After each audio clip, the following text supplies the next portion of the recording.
espiritual, espero que você esteja bem aí do outro lado da telinha, que a paz do nosso Senhor Jesus esteja com você. Para você que já curte e acompanha o cafezinho, deixa aí sua opinião se você tem gostado das nossas meditações matinais, o que pode ser melhorado, e me dá um oizinho aí para mim não ficar sozinha aqui, hein? Nós estamos estudando a revistinha Mulher Cristã, Vida 2. E nós já vimos algumas coisas sobre relacionamento, mas qual relacionamento? No viés, né, na visão de que o nosso Deus aprova.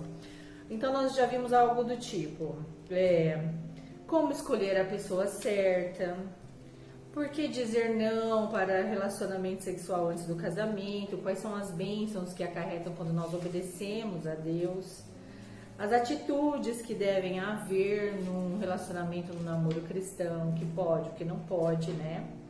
Perdoar quando e como sempre é necessário, não é verdade?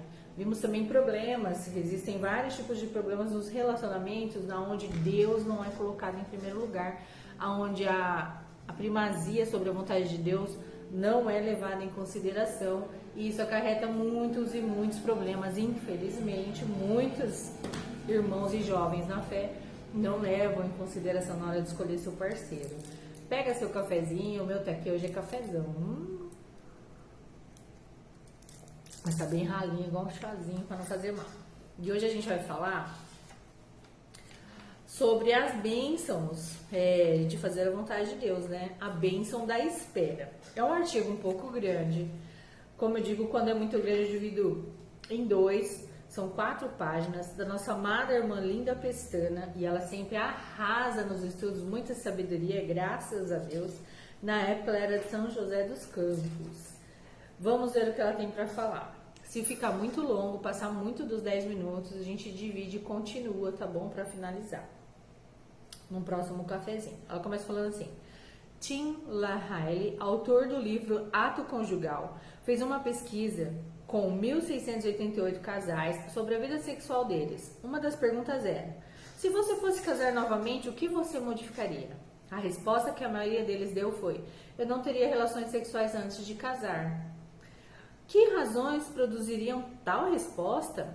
Esse artigo vai explicar vários aspectos da nossa vida sexual e como eles se ajustam ao plano perfeito de Deus para nós e para os nossos filhos. Para os seus filhos, né? Planos perfeitos de Deus para os seus filhos. O plano perfeito de Deus. Nós, como cristãos, devemos ser o sal da terra.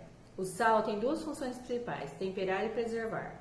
Muito sexo no mundo de hoje é insípido, como comida sem gosto. A promiscuidade, no geral, acaba em sexo sem prazer, ou prazer muito curto. O resultado é tédio. Deus deu normas e diretrizes bíblicas para podermos gozar do sal, do sexo durante toda a vida.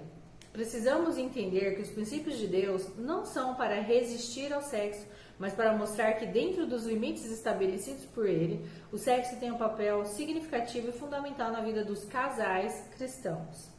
Deus nos capacitou para gozar de um sexo pleno e duradouro no casamento. Lá em Efésios 5:31 está escrito assim: eis porque deixará o homem o seu pai e sua mãe, e se unirá à sua mulher, e se tornarão os dois uma só carne. Mas, por causa da impureza, cada um tem a sua própria esposa, e cada um tem o seu próprio marido. A mulher não tem poder sobre o seu próprio corpo, e sim o marido. E também, semelhantemente, o marido não tem poder sobre o seu próprio corpo, e sim a mulher. Está lá em 1 Coríntios 5, 2-5. Algumas pessoas acreditam que o melhor fruto é o proibido.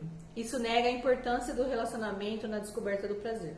O conflito de valores está entre a gratidão imediata e a adiada. Agarrar o que se deseja o mais depressa possível contrasta com a ideia de formar um relacionamento sólido no qual há prazer de fluir constantemente. No plano de Deus, as relações sexuais são para toda a vida, não só um momentinho, né? Não só algo descartável. E, portanto, não podemos esperar que a busca de um prazer de curto prazo, contribua para uma felicidade verdadeira, uma felicidade contínua. Olha que profundo isso, gente. Nossos jovens precisam saber disso. Para nós que somos casados, é fundamental a gente saber aconselhar os jovens. E não cai nessa besteira, nesse tabu de eu, mãe, não vou falar com a minha filha porque eu tenho vergonha. Porque se a minha mãe tivesse falado comigo, eu não teria engravidado tão cedo, eu teria escolhido um marido cristão, não teria sofrido mais de década esperando meu marido, que hoje é uma bênção, glória a Deus, se converter, mas sofri bastante até chegar lá, né? Sei que Deus tem um propósito para tudo, mas foi muita oração, quase desisti da minha fé, cheguei a desviar, mesmo estando numa igreja denominacional, cheguei a sair por frustração. Graças a Deus o Senhor me tocou e me trouxe para Ele de novo, mas é um risco, né? Poderia eu nunca ter voltado. Então as mães têm sim o papel de não impor, não adianta falar não, porque elas vão, ó, quanto mais falar não, né, parece que mais ativa, mas aconselhar, construir na sua filha o coração cristão, o coração que tem um temor, o zelo à palavra de Deus. Instruir mesmo, mostrar, olha, vem cá, vem assistir esse cafezinho comigo. As coisas que a gente está falando aqui cabem muito no namoro, você precisa saber desde já. Né? Então, na adolescência já começa, dobra seu joelho junto com ela, ora junto com ela para ela ver que você se importa, para o Senhor colocar uma pessoa no futuro que seja um cristão, né? Que tenha os mesmos valores. Continuando aqui, senão vai dar tempo mesmo. No plano de Deus, as relações sexuais são para toda a vida, são duradouras, não podemos esperar uma busca de prazer a curto prazo. O relacionamento físico precisa ser dedicado ao Senhor. Quando a intimidade física se desenvolve antes da intimidade espiritual, uma nuvem de culpa aparece entre o casal e entre o Senhor e eles. Muitos casais têm problemas gravíssimos no seu casamento porque não cuidaram do seu relacionamento físico durante o namoro. E surge então a desconfiança, comparações, a infidelidade, as frustrações, as brigas, os sentimentos de culpa e quando não surge, né, precocemente uma gravidez indesejada. E acelera todo o processo que era para ser super saudável, de casar, de se curtirem, depois terem filhos, criá-los no Senhor. Lá em 1 Tessalonicenses 4, do 4 ao 7 está escrito assim: cada um de vós saiba possuir o próprio corpo em santificação e honra, e não com o desejo de lascívia, como os gentios que não conhecem a Deus. E que nessa matéria ninguém ofenda nem defraude o seu irmão, porque o Senhor é contra essas coisas, como antes vos avisamos e testificamos claramente. É o vingador, portanto Deus não nos chamou para a impureza, e sim para a santificação. E essa parte aqui cabe muito, irmãs. Do jeito que você se veste, né? Não só no culto, mas sim também no culto ao Senhor.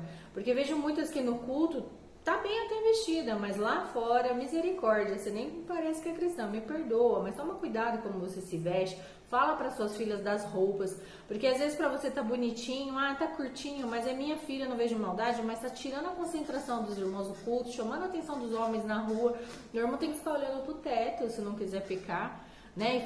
Ele que controla a mente dele, não, tá falando aqui, ó, que você vai ser julgado, Deus é o juiz. Né? Você que não se comporta, que não se veste bem, que provoca lascívia nos outros, você está contribuindo para o outro pecar. Então você vai ser julgado, você vai ser culpada. Você está fazendo outro pecar, você está pecando, né? Então cuidado, né? E mãe, já instrua suas filhas, porque eu já instruí algumas jovens, elas falaram para mim, não sabia, minha mãe nunca falou nada, para mim tava tudo bem. E não tava, né, gente? Às vezes ela nem tem noção já do corpo que tem. Então mulheres, ó, ativem, você também pode ajudar nisso.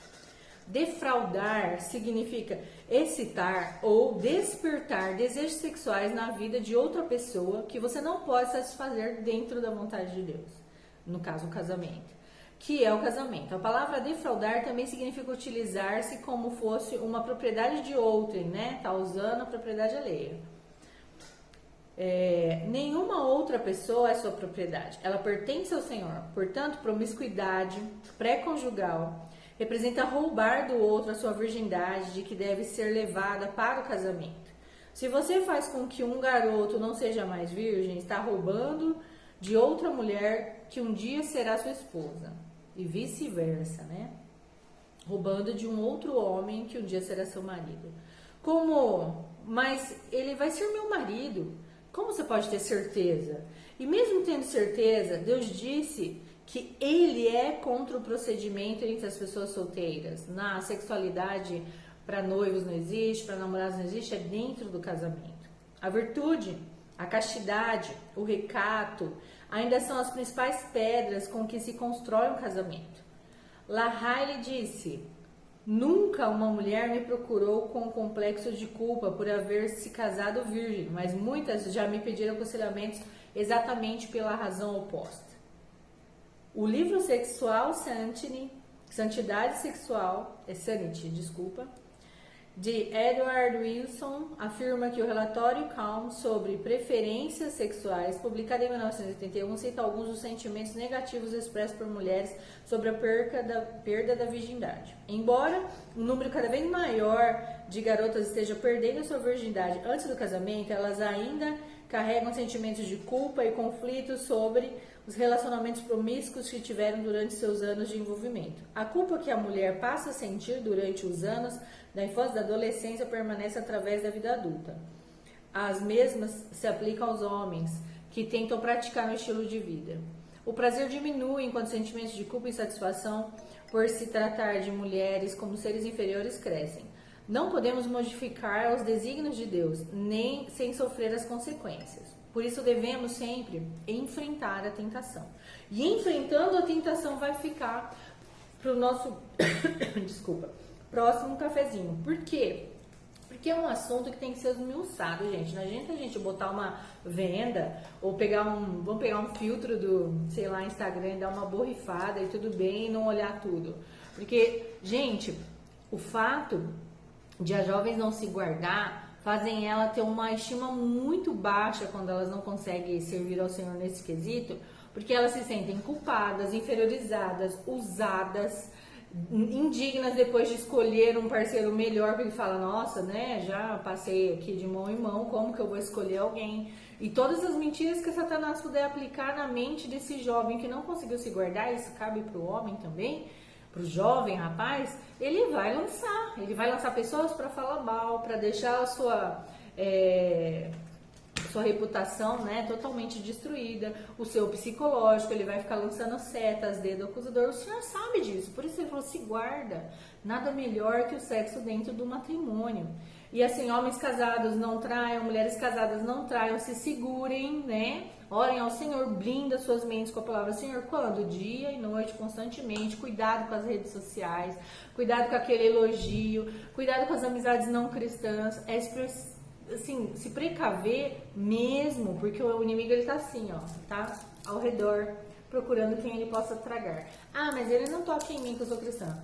Ele pode até não conseguir tocar em você, mas ele consegue lançar setas inflamadas até que você baixe a guarda e você mesmo, o seu pecado, o seu coração que é enganoso, vai fazer você acabar pecando e se afastando da perfeita vontade de Deus, que é o melhor para você. Então, mamães, olhos atentos com as nossas adolescentes, titias, vovós, não tirem o corpo fora, irmãs mais maduras aí da congregação onde você está, que você está me vendo aí, não tire o seu corpo fora para aconselhar as meninas, mas papais, titios, vovós, conselheiros da Igreja do Senhor, homens maduros, também devem falar sobre esses assuntos com os jovens, não só quando eles estão prestes a casar, porque muitas vezes já se perderam, mas antes, quando eles estão namorando. Não fala fazer curso de namoro, mas realmente instrução para os jovens nessa área. Pode usar o momento de jovens e dividir duas salas, né? Salas de meninas, salas de homens, a esposa fala com as meninas, o marido fala com os homens, com os jovens, e instruindo, principalmente aqueles que estão namorando, porque é uma área muito difícil, muito delicada e realmente existe muita forma de prejudicar a vida do cristão que não consegue se segurar nessa área. Precisa assim, ser tratado, ser instruído, orar, estar junto dos nossos jovens, né? Vamos orar e depois a gente conclui esse estudo no próximo cafezinho. Ora comigo. Senhor Deus e Pai, muito obrigado, Senhor, por esse estudo da Linda Pestana. Pai, que estudo rico e verdadeiro. Que nós consigamos, Senhor, instruir os nossos jovens, permanecer, Senhor, com os nossos casamentos saudáveis, com a nossa mente saudável. Que nós, como irmãs mais velhas, ó Pai, possamos nos dispor a conversas mais profundas com as nossas adolescentes, com as nossas jovens. Realmente a instruir os jovens da igreja, também os homens instruindo os jovens, para que, ó Pai, eles tenham relacionamentos que te agradam, saibam da importância da pureza nos relacionamentos e o quanto, Senhor, isso vai gerar benécias da sua parte, o quanto isso te agrada, Senhor, que eles venham a ter conhecimento e que através desse cafezinho muitas irmãs e irmãos até tenham também conhecimento para instruir, Senhor, porque às vezes é um tabu, muitas mães e pais não falam sobre isso com seus filhos e infelizmente Satanás atua nessa área. E que o Senhor, ó Pai, nos ajude a instruir e ter coragem, Senhor, de falar e sabedoria nas palavras, Senhor, para que possamos criar neles corações maduros, corações cristãos, corações tementes a Ti. Assim como os nossos também, ó Pai, sejam tementes a Ti, maduros e instruídos. Peço que o Senhor direcione a sua igreja nessa área, todas as famílias estejam guardadas debaixo, Senhor, das suas poderosas mãos. E que o Senhor possa nos abençoar com um fim de semana bem agradável. Em o nome santo de Jesus, nós oramos a Ti. Amém. Um beijo, gente. Até o cafezinho de segunda-feira agora. Fiquem com Deus. Tchau, tchau.